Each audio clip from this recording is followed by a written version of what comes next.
She has spent 5 iconic decades building an entertainment career as a singer, actress, talk show host, and author. I believe that too much to stand, I get on my knees. There's a particular kind of courage that does not announce itself with fanfare or press releases. It does not come wrapped in a lawyer's careful language or a publicist's polished statement. It arrives quietly, usually late in life, when a person has finally lived long enough and survived enough that the fear of what other people will think becomes smaller than the weight of what they have been carrying in silence. That is the kind of courage Marie Osmond displayed when, at 66 years old, she finally spoke with enough clarity and enough detail that the world could no longer look away from what had been done to her as a child.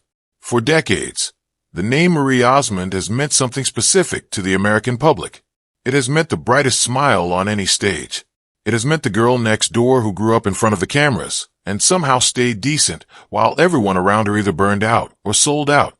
It has meant Donnie's little sister, the Mormon girl from Utah, the one who turned down the role of Sandy in Grease because she refused to play a woman who had to compromise herself to win a man's love. That image was real, but it was also incomplete, and the part of her story that was missing was not a small detail. It was the foundation underneath everything else. What Marie Osmond revealed about her childhood abuse was not a sudden confession. It was a slow, painful process of excavation that spanned more than 2 decades. She first opened the door in her 2001 memoir, Behind a Smile. She pushed it further open in a 2009 interview with Larry King. She went further still in a 2018 conversation with Drive Oz. And then, piece by piece, year by year, she added detail and clarity until, at 66, she had given the world enough of the picture to understand not just what happened to her, but who tends to be responsible when children are hurt in the way she was hurt. She did not name a single individual by name. She did something more powerful than that. She named the type. She described the playbook. And in doing so, she handed a roadmap to every parent and every survivor who needed to understand how predators actually operate. To understand the weight of what she revealed, you have to first understand the world she grew up inside.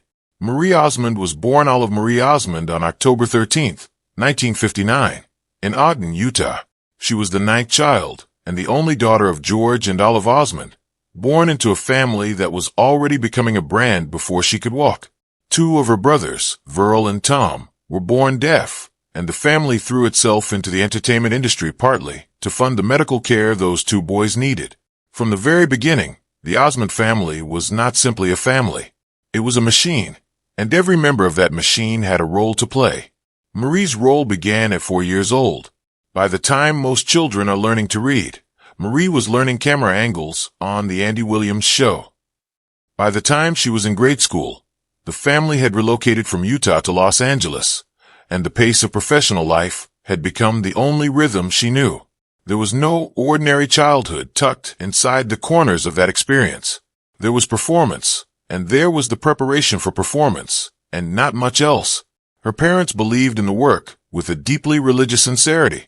They believed the Osmonds had been placed on this earth to do something meaningful, and they trusted the industry that gave them a platform to do it.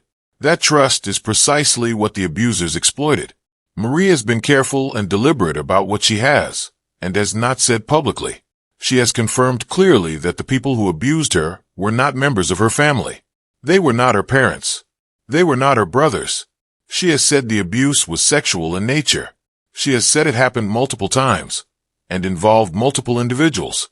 And she has said, with a directness that leaves no room for misinterpretation, that the people who hurt her were people who existed inside the circle of trust that her parents had built around their family. They were not strangers. They were not people her mother and father would have looked at with suspicion. They were people who had earned access, people who had built relationships, people who understood exactly how to stand close enough to something precious without triggering the alarm. This is the detail that every parent in the world needs to sit with, because the instinct when we hear about child abuse is to imagine a stranger, someone obviously dangerous, someone who reads as threatening from a distance. But that is not how it typically works. Research consistently shows that the overwhelming majority of child sexual abuse is committed by someone the child and the family already know, someone with proximity, someone with a reason to be there. Someone whose presence in the home or on the set or in the church hall does not raise a single red flag because they have been careful, methodical, and patient about building exactly the kind of relationship that silences questions before they are even asked. Marie understood this intuitively by the time she spoke about it as an adult. She described how her abusers threatened her into silence. She explained that she genuinely believed, as a small child, that if she told the truth, her brothers would be harmed, her parents would be devastated, and the entire family enterprise would collapse. Think about the sophistication of that manipulation. A grown adult had gotten inside the mind of a little girl and made her responsible for the safety of everyone she loved, made her believe that her silence was not a burden placed on her, but a choice she was making for the good of her family. That is not an accident. That is a strategy. And it worked for nearly 40 years. The cost of that silence was enormous. Marie has spoken openly about the eating disorder that developed during her teenage years when a studio executive pulled her aside in a parking lot during the production of the Donnie and Marie variety show and told her, at a time when she stood 5 feet 5 inches tall and weighed 103 pounds, that she was an embarrassment and that she was fat. Her weight dropped to 92 pounds. She survived for days at a time on nothing but lemon water mixed with cayenne pepper and maple syrup before tapings. She stood next to women like Cher and Farrah Fawcett and Raquel Welch and felt invisible. But underneath all of that visible suffering was the invisible wound that had come first. The abuse did not cause the eating disorder directly. But when you grow up being taught that your body belongs to other people, that what happens to you physically is not within your control, the ground is already broken for every other form of self-destruction that follows. There was a moment Marie described on The Talk in October of 2019 that deserves more attention than it received at the time. She looked into the camera and said that as a child of 8 or 9 years old, she genuinely believed she might be gay. And the reason had nothing to do with her actual sexual orientation. The reason was that the abuse had made her so frightened of men, so disgusted by the idea of physical closeness with a man, that she could not imagine ever wanting that kind of relationship. She thought something was permanently broken inside her. She carried that confusion for years before she began to understand that what she was feeling was not identity. It was damage. It was the completely logical emotional response of a child who had been violated by the people who were supposed to be safe. What healed her, she has said, was not therapy alone, though she has been a passionate advocate for mental health treatment throughout her adult life. What healed her, in the deepest sense, was the example of the men who surrounded her every day. Her brothers, her father, 8 brothers who were loud and chaotic and sometimes overwhelming, but who were also, in the ways that mattered most, gentle with her. She has said directly and without hesitation that the reason God gave her so many brothers was so she could learn, slowly and over many years, what a man who means you no harm actually looks and feels like. Her father George loved her mother with a consistency and a steadiness that gave Marie a reference point for something real. And year by year, that reference point began to rewrite the internal definition that abuse had given her. That is a remarkable thing to say. And she means it. The very family structure that might have felt suffocating to any other only girl in a house full of brothers became the thing that saved her. But here's the part that requires honest acknowledgement. That same family structure, that same trust in the people within the Osmond circle, was the environment that allowed the abuse to occur in the first place.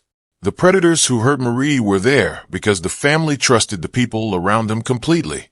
The healing also came from the people within that circle. Both things are true simultaneously, and Marie has sat with that complexity rather than trying to flatten it into something easier to explain. At 66, after burying her son Michael, who died by suicide in 2010 at the age of 18, after burying her mother Olive and her father George, after burying her brother Wayne, who passed away on January 1st, 2025, following a massive stroke at the age of 73. After 2 marriages to the same man, 2 divorces, including one that wasn't, and more than 900,000 fans watching her perform in Las Vegas. After all of that living, Marie Osmond arrived at a place where the secret was simply too heavy to keep at its former weight.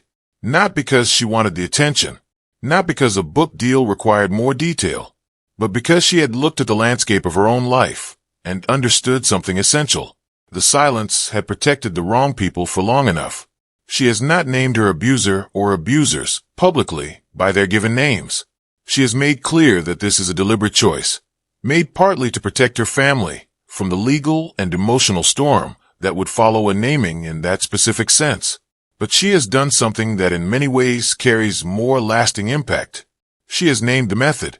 She has described with precision how a predator positions themselves within a family's trust network.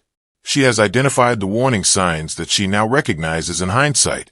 The way someone works to establish themselves as indispensable. The way they find reasons to be alone with a child. The way they use the child's love for their family as a weapon to guarantee continued silence. In naming the pattern rather than the person, Marie Osmond has given her testimony a reach that extends far beyond her own story, because the man or the men who hurt her are, as she has noted, no longer alive. A public naming would bring no legal consequence, and would potentially cause significant pain to people she loves. But the pattern she has described is alive and operating right now. In living rooms and on film sets, and in religious institutions, and in youth sports programs, and in every environment where adults have earned proximity to children through the careful cultivation of parental trust. Every parent who hears Marie's description of what happened to her and recognizes something familiar in it has been given information that could change a child's life. This is not a small thing.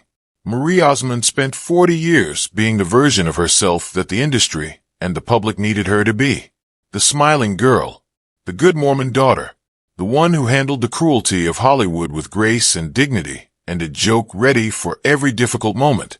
She collapsed on live television during Dancing with the Stars in 2007, and the first words out of her mouth when she regained consciousness were, "Oh crap." That is who she is. Someone whose instinct, even in a medical emergency, is to make the room feel less frightened. She has spent a lifetime managing other people's comfort at the expense of her own truth. What she has done at 66 is something different. She has finally decided that her truth is more important than anyone else's comfort. And the truth is this. She was a child who was violated by people her family trusted. She was silenced through threats and manipulation. She carried that silence at enormous personal cost for the better part of 4 decades. And when she finally began to speak, she did not speak only for herself. She spoke for the version of herself that had no voice at 8 years old. She spoke for every child sitting in a similar silence right now, convinced that if they tell the truth, the people they love will suffer for it. Marie Osmond is 66 years old. She is still touring with full symphony orchestras across America. She is still raising money for Children's Miracle Network Hospitals, the charity she helped co-found in 1983. Which has now raised more than $9 billion for sick children worldwide. She has had 17 tumors removed from her body. She has announced that she will leave none of her estimated $20 million fortune to her children, because she believes money is the thief of motivation, and that the greatest inheritance she can give them is the example of what a person can survive and still become. She listened to a quiet internal voice in the weeks before her brother Wayne died, and she drove out to see him without knowing why. She just knew she had to go. She spent hours with him, talking and laughing and being his sister one last time. She had no idea it would be the last time. But she listened, and that one decision gave her a memory she will carry for the rest of her life. That is the woman Marie Osmond has become. Someone who listens to the quiet voice. Someone who drove 200 miles alone up the California coast, with her body and her mind finally demanded honesty about her postpartum depression. Someone who went back on stage 2 weeks after burying her son because she knew that the only way through grief is through it. Someone who, at 66, finally said the thing she had been swallowing since she was 8 years old. Not loudly, not with drama, but with the kind of quiet, immovable clarity that only comes from a person who has decided they are done being afraid. The world thought it knew Marie Osmond's story. It turns out the most important chapter was the one she had been saving all along.